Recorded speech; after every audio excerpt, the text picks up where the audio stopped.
Welcome back to the site. I'm Trent, and tonight we're going to tie a dry fly, an extended body green drake. Had a viewer, a person, send me a request, an email asking me if I could show how to tie this fly. I can, so I'm going to take this opportunity to make the video. It's going to be a little longer than some of the other videos I've made, but sit back, enjoy yourself, and let's get into the tie. Okay, the first thing that we did is I went ahead and put on this tool here. It's for tying tube flies. I just needed it because I have this real thin needle with that. You can do this same effect with just a thin sewing needle if you have one. Right now I'm just applying a little bit of wax, just a little bit of dubbing wax on there to help the extended body slide off when I get done. So I'm just going to start my thread just like you would any other tie. And I'm just going to leave that thread long on here. So the first thing I want to tie down is I'm going to take, this is just some moose hair, and I am just going to select 3 moose hairs that I want to use for this. So this will be, these hairs will be the tail of the mayfly, well, of the drake I'm tying, the green drake. So I'm just going to capture these in right on the top of the hook, and I'm just going to take my thread back to where I want, how long I want the body. And I like to make the body just like I would any other dry fly. I'm making the body of this fly equal to the length of the moose hair tail. So now I just come forward. Now I like to hit this with just a little bit of head cement, or if you had some super glue, you could use that. If you forget this step, your moose hair that you're using in there, it's not very tight with that needle. So you run the risk of it just working like a straw, and it can pull it right through. So the next thing I'm going to do is for the body, I'm going to be doing a green drake. So I'm using some olive green deer body hair. And I'm taking out a clip roughly the size of like a number 2 pencil. Maybe a little smaller, but about something around that size. So I'm just going to take this, comb out the under fur, and then I want to grab the tips and then pull, because what I don't want is I want all these hairs to be the same length. I don't want any short hairs in there because it will not work the way I want it to.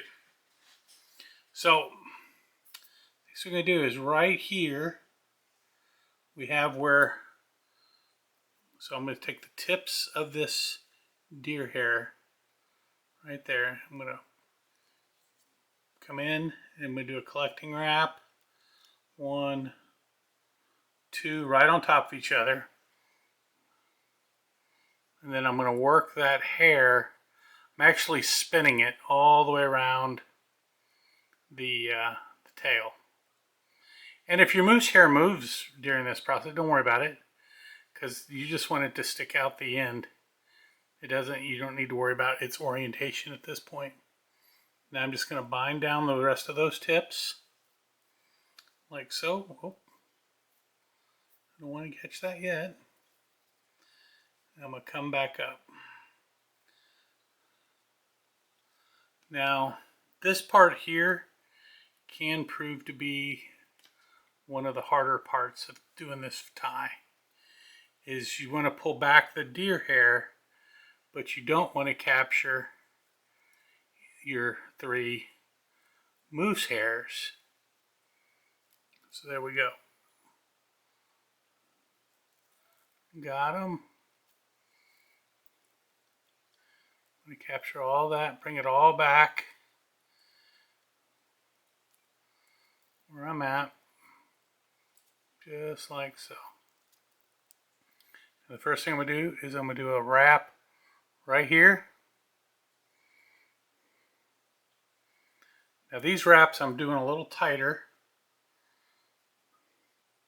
And all I'm doing is I'm building that segmentation of the fly.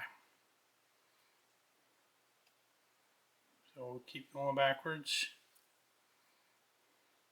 How many of these you do, it's completely up to you. I don't have a set number. I just kind of make the interval something I like. And I get an idea of, you know, how far of this segmented body do I want to go, right? So I think I'll do one more.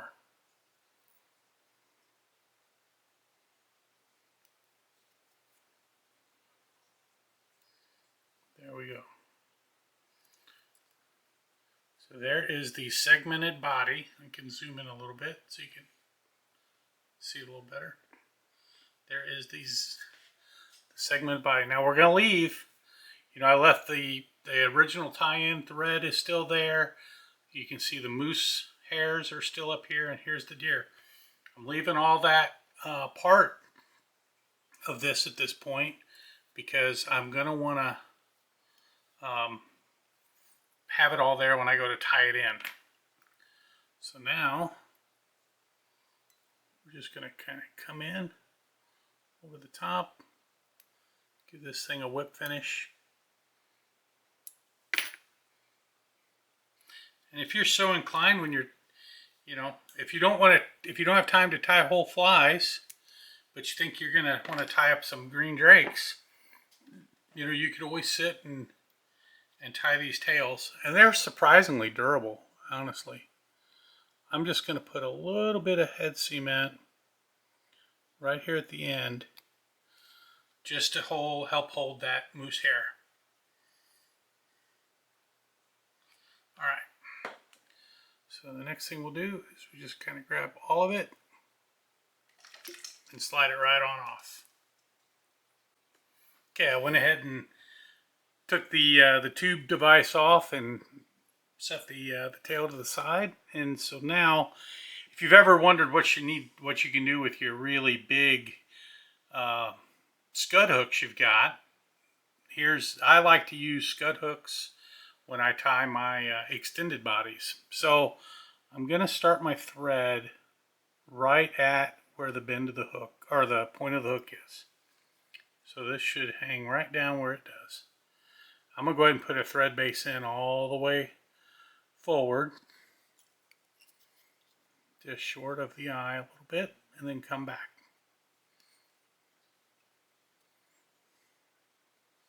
There we go. Clip this off. So the next thing we do is we're going to grab our tail that we made earlier, and we're going to go ahead and tie that on. So that will be the tail right there. So I'm going to tie it in right there at that last body segment I made. And I'm just going to couple loose wraps moving forward, tighten that down, come back. Now I am a big fan of that deer hair as it opens up the way that it did. Just wrap within it. It gives you more strength, and it helps prevent your extended body from spinning on that hook. Now that's pretty secure right there. Just gonna give it a couple more wraps, get it nice and secure. All right, so now we just got to trim everything off. So be careful that you don't cut your thread or cut your body that you just made. But we're just gonna come in, clip all this excess off. Spin that over, some more clips.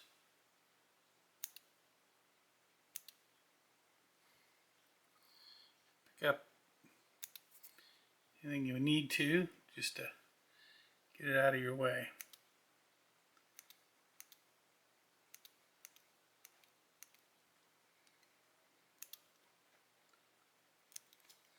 There we go. Now I'm just going to put some wraps in to bind all that stuff down a little better. Like so.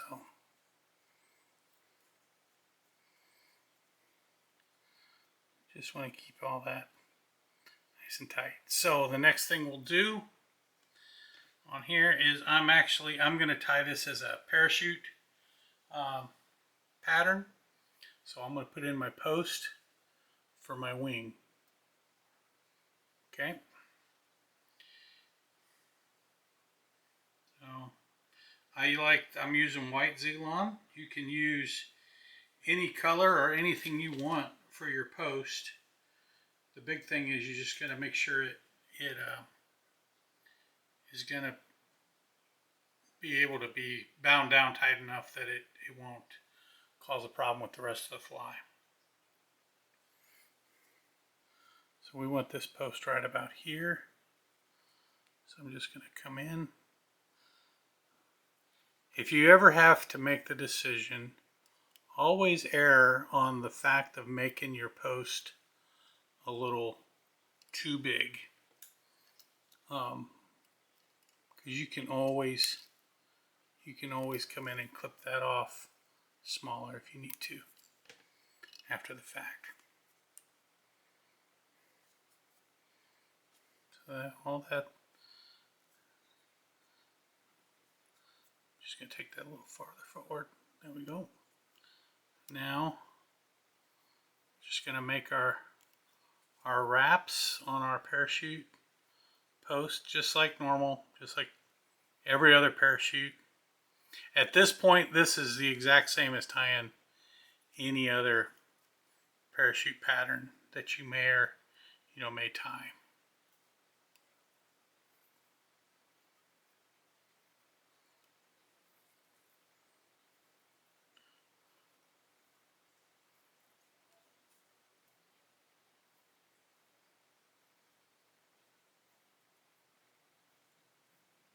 There we go. I think that looks pretty good. I'm just going to take this on down to the bottom. Next thing I'll do is I have to get my feather out. I failed to prep the feather beforehand. This is just a medium done cape that I'll be using for the wing. And I just need to find the proper size feather. I think this one here will work just fine. Size that, make sure. Yeah. That's going to be great for what I want. Just stripping off the fuzzies off the bottom, off camera. I apologize. Probably should have set that up beforehand. Now I'm just going to come in here and capture that quill nice and tight. Capture it in the front like so. And I like to bend it back over on itself. Tie it in again. You know, if you got a big thick quill and you're tying a pretty good size fly, you know, might as well make sure everything's nice and tight and secure. There we go. And then we just come in, and then I'm going to wrap this quill to the post.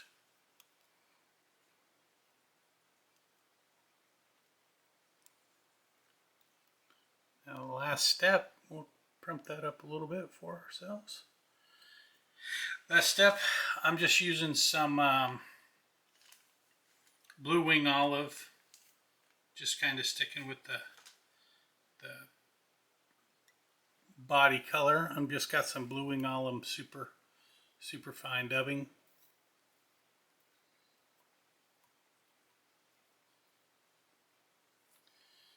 just gonna, I guess really, we'll put this on.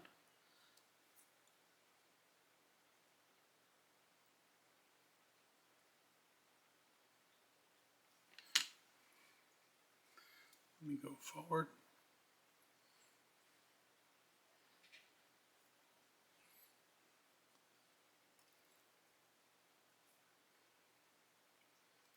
Tease that out a bit. Just put on just a little more dubbing. Like I always say this when you're doing dubbing, I'd rather put on several little noodles than try to wrap on one great big fat noodle at once. Okay, so now I'm just going to come up under and let this hang on this side closest to me. Now the last thing we gotta do is go ahead and start wrapping our post. That quill may be a little stiff to start off with, but it'll be all right. Whoop.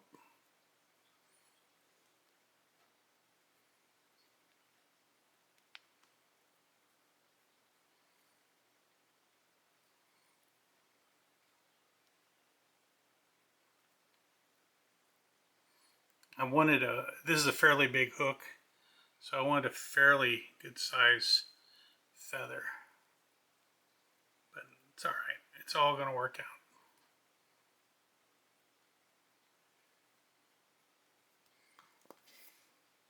And once we get to here, what I like to do is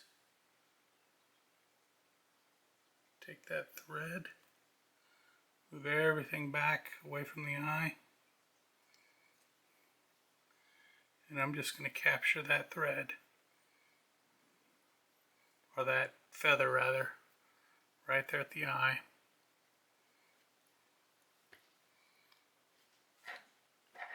Get my little better scissors here, come in, clip it all off.